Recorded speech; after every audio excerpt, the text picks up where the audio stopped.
नमस्कार, आप देख रहे हैं गुरुद्रोह न्यूज। मैं विनोद कुमार। इस वक्त हमारे साथ एक शख्स है जो गुरु इंडिया पब्लिक स्कूल के संस्थापक और पेशे से टीचर है। इनसे हम बात करेंगे कि ये जो पारिवारिक जो मामला होता है सास बहू में, बराबर आप लोग घर पे देखे होंगे कि सास बहू में बराबर अक्सर झगड़ा होता रहता था। उसी के बारे में और होता है, उसी के बारे में इन्होंने विस्तार से बताएंगे कि कुछ पंक्तियां गा करके बताएंगे और आप लोग भी इनका जो भी पंक्ति बताएंगे आप लोग सुने और अच्छा लगे तो कमेंट बॉक्स में अपनी राय जरूर दें। आइए हमारे साथ इमरान जी है, इनसे बात करेंगे और आप लोग भी सुनेंगे। सबसे पहले हमारे चैनल पे आपका नमस्कार।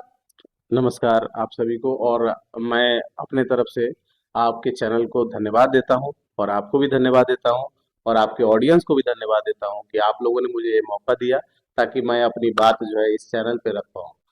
और आज का जो मौजू है, जिस मौजू पे आप लोगों ने मुझे बुलाया है या फिर मैं यहाँ आया हूँ, वो मौजू ये है कि हम लोगों के घरों में जो छोटी-छोटी घटनाएँ होती है, सास-बहू और ये झगड़े होते हैं, उसी पे चंद पंक्तियाँ मैंने जो है लिखा है और वही पंक्तियाँ आप लोगों के बीच में कहना चाहता हूँ। हमारे दर्शक देख रहे हैं, उनको बताइए, पंक्तियों के साथ साझा कीजिए। जी, धन्यवाद। तो पंक्तियाँ हैं कि बेटे की अम्मा सास जो है बेटे की आस, बेटे की पत्नी बहू जिसके बारे में मैं क्या कहूँ। बहू बनाए रोटी, सास कहे रोटी बड़ी मोटी, बस इतना क्या है कहना, बहू कहे अब और नहीं है रहना। सास कहे तू लाई क्या अपने घर से, बहू कहे मैं नहीं जाऊँ घर छोड़ आपके डर से।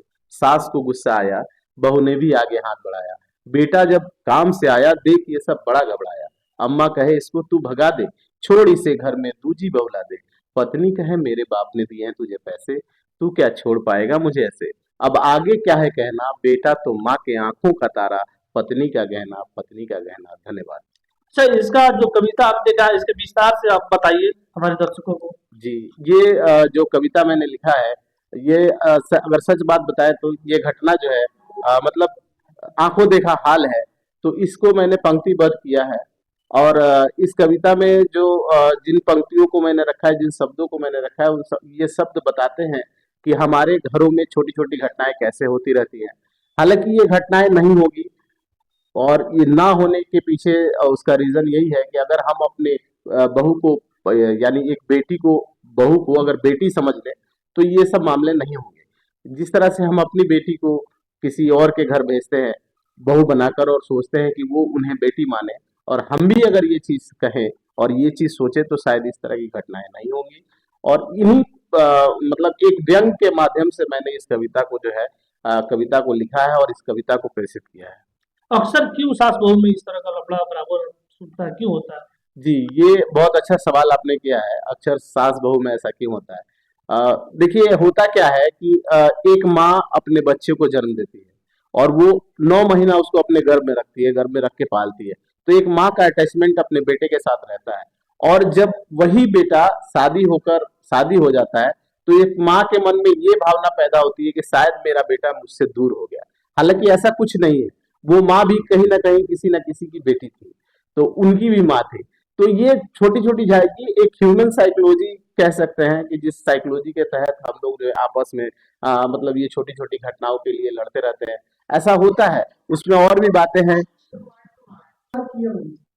तो मैंने जो बात कही कि ये बेटा और माँ और बहू, तो हमको लगता है कि हम सभी को इस विषय में सोचना चाहिए। माँ को भी सोचना चाहिए कि हमें अपने बहू को बेटी की तरह समझे और बेटी को भी सोचना चाहिए कि हम जिस सास को हम सास कह रहे हैं उसको माँ की तरह समझे।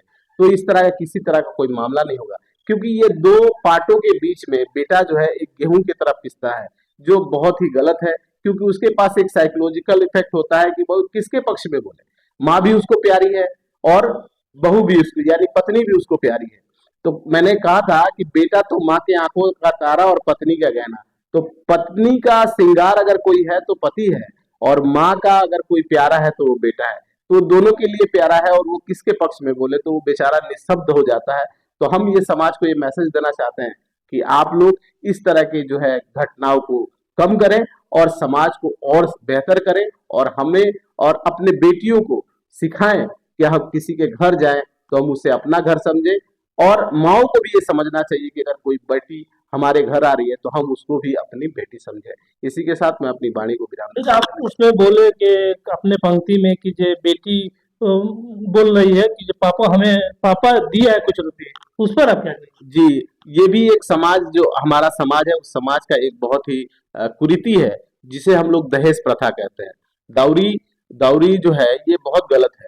ये दाऊरी जो है यानी लोग जो है लोगों को मतलब ये मतलब क्या कहते हैं कि ये जो अ, दहेज प्रथा लोग जो है दहेज देते हैं और दहेज देने का मतलब ये है कि जब आप दहेज देते हैं तो लोग देते नहीं है बल्कि लोग लेने वाले भी हैं।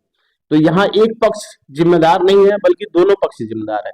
लेने वाला तैयार है और देने वाला भी तैयार है और इसमें कुछ मामले ऐसे भी होते हैं कि जो गरीब के बच्चियां जो है वो पिस जाती हैं उनको जो है उनकी शादियां सही से टाइम से नहीं हो पाती है ये दहेज तो हम कह रहे हैं कि इस प्रथा को बंद किया जाए क्योंकि ये प्रथा सही नहीं है क्योंकि दहेज के कारण ही उस बेटी ने कहा कि मेरे बाप ने दिए हैं तुझे पैसे तू क्या छोड़ पाएगा मुझे ऐसे तो एक तरह का एक धमकी है कि भाई हम मेरे पिताजी ने आपको इतना पैसा दिया इतना कुछ दिया तो आप क्या करेंगे आप मुझे छोड़ेंगे तो अक्सर हम लोग सोशल मीडिया पे भी देखते हैं कि बहू बोलती है कि जो हमारे पिता इतना दहेज दिया है, इसी काम के लिए हमको दिया है, हम काम ये नहीं करेंगे, उस पर आप क्या कहेंगे? जी ये भी एक बहुत गलत चीज है देखिए बेटियों को समझना चाहिए कि उनके पिता ने अगर दहेज दिया या फिर आपको सिर्फ दहेज जो है इसलिए नहीं दिया गया है ताकि आपकी शादी वहां हो जाए आपको दहेज इसलिए दिया गया ताकि आप सुखी जीवन बिताएं और उस परिवार को सुखमय बनाए सुखी परिवार को और उस नस्ल को आगे करें लेकिन आप जो है आप किस बात पे किस मौजू पे बात कर रहे हैं बेटियां क्या सोच रही है कि हमारे पिताजी ने दहेज दिया तो बस मुझे अब कुछ नहीं है बस मुझे सोचना है बस मैं जो कहूंगी वही होगा ये एकदम गलत है समाज में इस तरह के मैसेज को जो है मतलब हमें इस पे विचार करना चाहिए सभी बेटियों को विचार करना चाहिए बहुत घरों में देखा जा रहा है कि बहू को मारा जा रहा है, पीटा जा रहा है, दहेज की मांग की जा रही है, जो अपने पिता से ये चीज लाओ, गाड़ी लाओ, मोबाइल लाओ, तो उस पर आप क्या कहिएगा? जी आपका सवाल बहुत ही अच्छा है और ये सच बात है कि इस तरह की घटनाएं होती है लेकिन इसके लिए हमें हमारे समाज को शिक्षित होना पड़ेगा और हमारे समाज के लोगों को शिक्षित होना पड़ेगा जब हमारे समाज के लोग शिक्षित होंगे तो इस तरह की घटनाएं कम होने लगेंगी हालांकि शिक्षित लोग भी कुछ ऐसे अपवाद है कुछ ऐसी घटनाएं हैं कि शिक्षित लोग भी इस तरह से लालच में पड़ के जो है डिमांड करते हैं लेकिन मैं यही बात कहना चाहता अगर वो किसी लड़की के साथ ऐसा कर रहे हैं तो वो ये ना भूले कि उनकी भी कोई लड़की है उनके साथ भी ऐसी घटना हो सकती है तो हम सोचे अब दो तरफा सोचे ना कि एक तरफा सोचे क्योंकि हर सिक्के के दो पहलू होते हैं तो हम सोच के और अच्छा से विचार करेंगे तो समाज जो है हमारा बहुत आगे बढ़ेगा आप लोगों के सामने जो हमारे इमरान सर जो बातें बताई, ये दहेज प्रथा जो क्योंकि हर सिक्के के दो पहलू होते हैं तो हम सोच के और अच्छा से विचार करेंगे तो समाज जो है हमारा बहुत आगे बढ़ेगा आप लोगों तो इस तरह की घटनाएं कम होने लगेंगी हालांकि शिक्षित लोग भी कुछ ऐसे अपवाद है कुछ ऐसी घटनाएं हैं